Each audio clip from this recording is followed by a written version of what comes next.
I am so excited because today we are working with a puppy. This is Miss Elena, and she is about a 15-week-old Rottweiler mix. And I was told that she really doesn't know how to walk on a leash, and it is so clear pretty much right out of the gate that that is the situation. So to me, this is a puppy who just really doesn't know what to do when she feels a tight leash. And so I'm going to do some training right here in the hallway, but it does get a little chaotic. So we'll talk about that when it happens, but I want to talk about what's happening right here first. So when I see a dog lock up like this, my job is to keep a calm, consistent pressure on the leash and encourage them with my voice and with treats or anything else to give to the pressure, to come towards the pressure and connect with me. So here I tossed her another treat, which was enough to get her out of that fight or flight lock up position. But she's a little bit too overstimulated to take the treat. I was also told that she excited pees. So we're going to talk about all of these things. Here we're going to go through the door, which leads to our dog, or it's the next door. We're going to go through the dog space, and there's going to be a lot of loud barking dogs. And as she starts to lock up in this space where there's all these dogs, I do end up just picking her up because ultimately I don't feel like it's always fair to get a dog to work through something that's new in such a big, stressful, exciting environment. So I have the volume on the clip off, but the dogs are so loud when we walk through here. And so immediately our fight or flight is quite a bit bigger. I'm going to use parallel leash pressure at first to help kind of include her to get her to come towards me. But ultimately it's like, this is not going well. So we're just going to pick her up and say, hey, sorry we put you over threshold, but let's just go to a different place. So we're not letting her practice those really bad behaviors, or not bad behaviors. They're just like, she's scared. This is all new. She just met me and I'm almost literally throwing her to the wolves. So I'm just going to pick her up and take her, and we're going to get out of an environment that is over threshold for her. So once we get in here, I'm going to switch her over to a long leash so she has a little bit more space to play and be a puppy, but also to take the pressure off of her a little bit, especially because she excited pees. So I want to give her a little space to get some distance from me if she would like to, because she's just slightly fearful. I want to go back and talk about the things that we're doing on the leash because I'm going to do them throughout the video, and I'll try to point out when they happen. But when I have a dog lock up in like that fight or flight and they go into that oppositional pull reflex, my job is to keep a confident, consistent pressure on the leash. I don't add any more pressure, but I don't take the pressure off, because the dog, we want to teach the dog that when they feel pressure, they need to give and come towards us. That's the answer rather than fighting it. And this to me just like looks like a puppy who just hasn't had a ton of experience giving to a tight leash. And a lot of times we see puppies or dogs, even when they feel that tight leash and they go into that fight or flight where they start thrashing on the end of the leash, we want to make it stop, so we end up giving the pressure back to them. And that ultimately teaches the dog that if they want out of the pressure, that they should act that way. And all I want to do is make it so that the dog understands that pressure equals connection. Pressure means come back to me, connect with me, the problem will go away.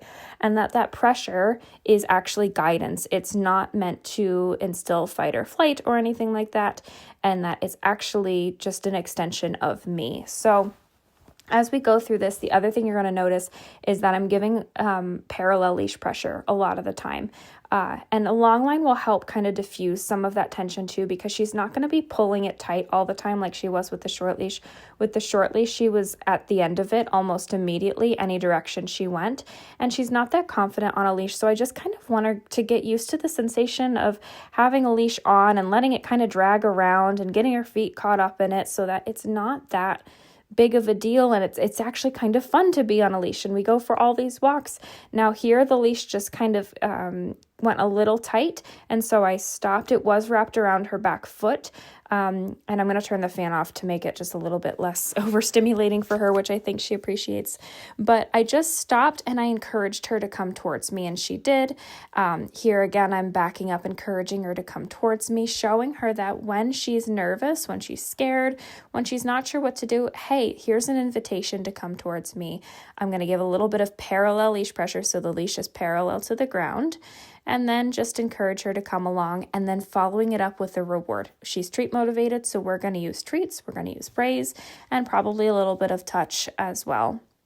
I'm just going to kind of see, hey, are you confident enough to get up on this? She says, I think I can put my front 2 feet up, but I'm not sure about my back feet. So I'll just use some treats to encourage her to maybe come along and figure out where those back legs are and how to get up on top of this little bed here. And she says, okay, I think I can do it. Great. And the first time a puppy gets up or a dog gets up and they're not quite sure about it, I'm not going to make them stay up there.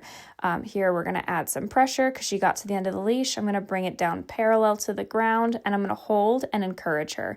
When she looks at me, yes, and then I follow up with a treat. But when I have a dog first get up on those place boards, if they're nervous, I just let them come right off whenever they'd like to. I don't try to hold them there or make them stay. But here I'm encouraging for her to come up. Come on up. There we go, 2 feet. There's a treat. And if she wants to bring her back feet up, cool. If not, no big deal. But I want to kind of show her that it's like a very safe thing for her to do.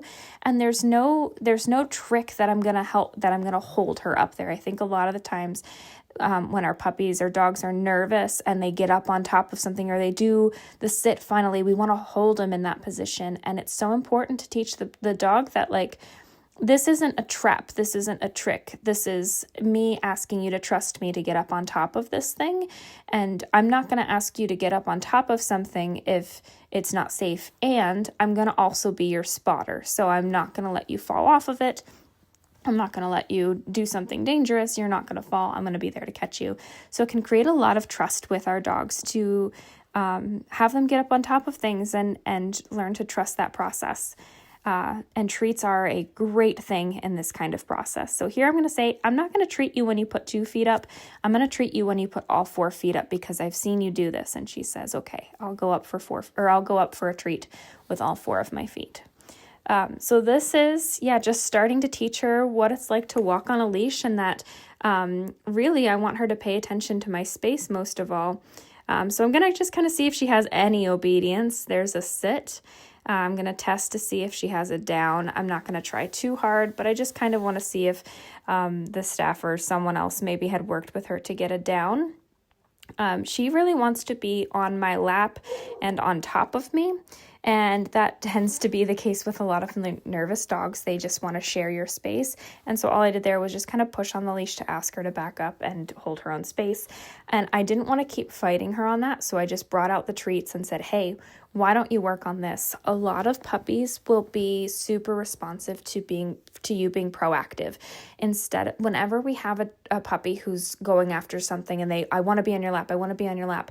If we just keep saying no, no, no, no, no, you're going to fight them all day long and you're both going to get frustrated. Instead, I said no, and then I got out a treat and I said, here's what we're going to work on instead. You're going to work on laying down, but you're going to do so over here. And she's already kind of started to turn back towards me. I'm going to offer a little bit of touch, but along her back as a big, calm massage like pet. I'm not going to like rough up her face or like smooch her or anything like that as much as I want to. I'm just going to let her have her space and give her the touch from over here so that we're each having our own space. Now that time I asked with the leash for her to come back and she said, okay, I'm on my way. And that was such a big improvement from that first 30 seconds of this clip when there was leash pressure. There's another sit. Now she's crowding me again, and I'm going to offer a little bit of pets, but I don't want her to come too much closer to me because I want her to be confident to hold her own space, because there's nothing coming for her. There's no bad guy that's coming out around the corner that she's going to need to be in my lap and I'm going to need to protect her. Like, that's not the case.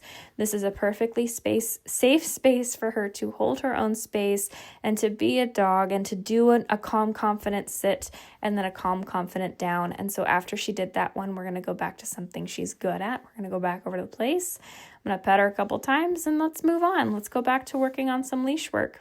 So for a second, I debated on getting out some of this agility stuff to help kind of just give her something else to conquer and feel good about. But ultimately, I decided that probably working on more leash work would be more beneficial to her. And we could do tunnels and other things next time. But especially when we have fearful dogs, getting them to touch different textures or try new things that they haven't tried before is going to be such a beneficial thing for them to build that confidence and their trust in you. So the rest of this video, I'm mostly just working on pressure and release. So I'll talk through it as I see I need to, but all of this is just going to be me walking around. And then when there's a tight leash, I immediately stop to help her understand that the tight leash means she needs to come to me. So I'll try to unmute some of these sections so you can even hear like the yes. I don't know how much talking I did with Victoria, but because we sometimes will just chit chat during these sessions. But just so you can hear the timing of the yes, I'm trying to walk around the outside and the perimeter of the play area so that she can kind of see get new smells and see the whole room and explore the whole thing. I don't want her to just kind of stick to her comfort zone, which right now is the place bed and maybe over in the corner with Victoria. So I just want her to kind of explore the rest of the room. And if you guys have any questions about leash work, about puppies, anything like that, please leave them in the comments. And I'll say, the other thing that I didn't do a ton of sit or lay down with her because I just felt it was so much more important for training for her to learn that when this leash goes tight, that she needs to give and she needs to come along. And that's going to make her so much more adoptable than if she has a nice sit. It's going to cause less frustration for the person who adopts her, and she's just going to be that much farther ahead in her training and in her life skills than if we were to just drill sit and down a ton. I want her to just kind of be a more confident and neutral puppy. So enjoy the rest of this video. Please leave comments and don't forget to subscribe. Thanks for watching, guys.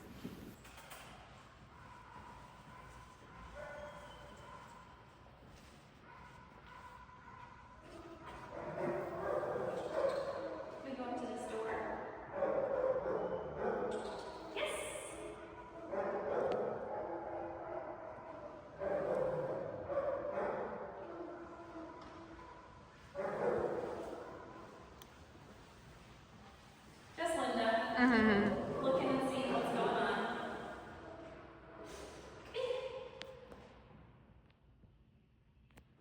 You got it. You got it.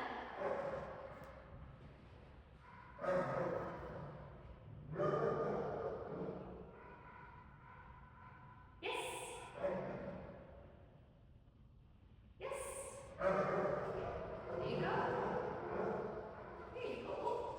Keep moving. So in the last few minutes here, I'm going to work on the excited peeing. So really excited peeing is almost like a last resort for a dog to indicate that they're uncomfortable. So what usually happens in excited peeing is that the dog gives us several signals that they're uncomfortable and to try to stop the interaction. And what they learn is that if they pee, the interaction stops because we get up and we go and we get a paper towel. And so the dog just starts to learn that if I pee, you leave me alone. She is not at that stage in excited peeing. I think that if we watch this, she would excited pee if I continue to interact with her. But really what I'm working on is I'm inviting her towards me and then I'm offering a pet as a reward. But as soon as she gives me submissive behavior, I back off and I stop the interaction and I invite her towards me again to try to encourage her to try again to interact with me confidently.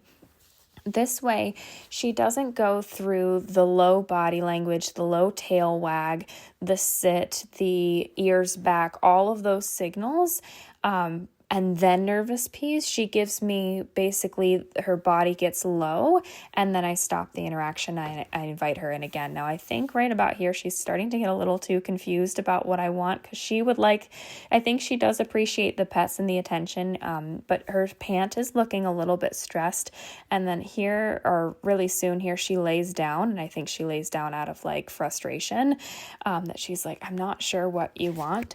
So all I'm gonna do is ask her, hey, like I just just need you to get up again, try again. You can do this. I believe in you. I think you can do this. Can you give me one more good try? And this is definitely not something that we fix in one session. This is something that's more of a relationship problem and is fixed over a series of interactions over time. We can't teach a dog to be confident in one day, but it is something certainly that we continue to work on.